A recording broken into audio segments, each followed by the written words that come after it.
दिल्ली में सत्ताधारी आम आदमी पार्टी और विपक्षी भारतीय जनता पार्टी में नूरा कुश्ती का नया केंद्र बॉलीवुड अभिनेता सोनू सूद बन गए हैं। आपने सूद को देश के मेंटर अभियान का ब्रांड एम्बेसडर बनाया तो बीजेपी ने मुख्यमंत्री केजरीवाल को निशाने पर ले लिया। बीजेपी आईटी सेल के राष्ट्रीय प्रभारी अमित मालवीय ने केजरीवाल पर दिल्ली की जनता से बार बार झूठ बोलने का आरोप लगाया। मालवीय ने दिल्ली में जवाहर नवोदय विद्यालयों के लिए जमीन आवंटन का मामला 4 सालों से अटके रहने का दावा किया।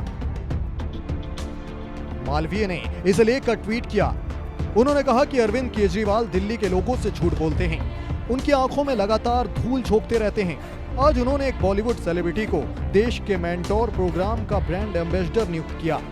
इस अभियान को अभी लॉन्च किया जाना है। क्या सीएम ने उन्हें बताया कि उन्होंने 2016 से दिल्ली में 7 जेएनवी के लिए जमीन आवंटित नहीं की है?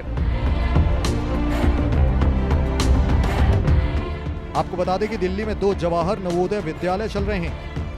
2016 से 17 के बीच देश भर में 62 नए जवाहर नवोदय विद्यालय स्वीकृत किए गए थे। इनमें से 7 नए नवोदय विद्यालय दिल्ली के तहत स्वीकृत किए गए थे। हालांकि दिल्ली सरकार की ओर से इन नवोदय विद्यालयों की स्थापना के लिए जरूरी भूमि और स्थायी आवास उपलब्ध न कराए जाने से ये विद्यालय शुरू नहीं हो पाए। केंद्रीय शिक्षा मंत्री धर्मेंद्र प्रधान की ओर से मनोज तिवारी को लिखे गए पत्र का हवाला देते हुए मालवीय ने यह बात कही। दिल्ली के मुख्यमंत्री अरविंद केजरीवाल ने शुक्रवार को कहा कि अभिनेता सोनू सूद आम आदमी पार्टी सरकार के देश के मेंटोर कार्यक्रम का ब्रांड एम्बेसडर होंगे।